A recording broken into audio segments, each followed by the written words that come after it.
सबसे पहले मैं आप सभी देवियों को वट सावित्री व्रत एवं सोमवती अमावस्या की शुभ बहनों। वह कन्या बचपन से ही सुंदरता, विद्या और मर्यादा की प्रतिमूर्ति थी। वह जब बड़ी हुई तो विवाह योग्य हो गई। राजा ने उसके लिए योग्य वर खोजने को कहा, लेकिन सावित्री ने स्वयं एक वनवासी राजकुमार सत्यवान को अपना जीवन साथी चुना। जब यह बात नारद मुनि ने सुनी, तो उन्होंने चेतावनी दी, राजन, सत्यवान तो धर्मात्मा है, लेकिन उसका जीवन बहुत छोटा है। वह केवल 1 साल ही और जीवित रहेगा।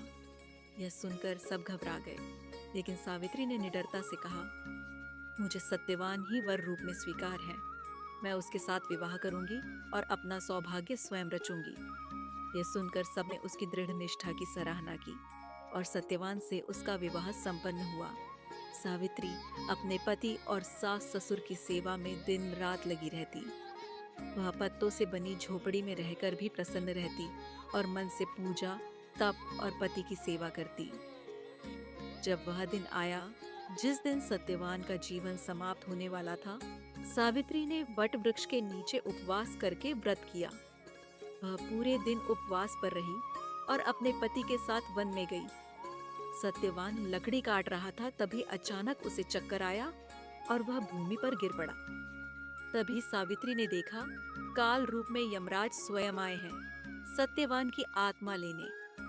जब यमराज सत्यवान की आत्मा लेकर जाने लगे, तो सावित्री उनके पीछे पीछे चल पड़ी। यमराज ने कहा, देवी, तुम अब लौट जाओ, यह धर्म के विरुद्ध है। सावित्री नम्रता से उत्तर दिया, मैं जहाँ तक पति है वहां तक चल सकती हूँ, यह मेरा धर्म है। यमराज उसकी भक्ति, विवेक और पतिव्रता धर्म से अत्यंत प्रभावित हुए। उन्होंने उसे वर मांगने को कहा। पहले वर में उसने अपने सास ससुर की नेत्र ज्योति वापस मांगी। दूसरे वर में उसने अपने ससुराल का राज्य और सुख मांगा। तीसरे वर में उसने 100 पुत्रों का वर मांग लिया। यमराज चौंक गए, बिना पति के 100 पुत्र कैसे हो सकते हैं? तभी सावित्री मुस्कुराई और बोली, प्रभु, अब आप समझ ही गए होंगे, मेरे पति को लौटाए बिना मेरा वर पूरा नहीं होगा। यमराज हंसे और बोले, देवी, तुम्हारी निष्ठा और तप से मैं बहुत प्रसन्न हूँ। तुम्हें आशीर्वाद देता हूँ, तुम्हारा पति दीर्घायु होगा और तुम्हारा सौभाग्य सदा अटल रहेगा। सत्यवान की आत्मा को यमराज ने लौटा दिया। उस दिन सावित्री ने वट वृक्ष के नीचे बैठकर पूजा की थी, इसलिए तभी से यह व्रत वट सावित्री व्रत कहलाया। आज भी हम सभी महिलाएं उसी श्रद्धा और विश्वास से यह व्रत करती हैं।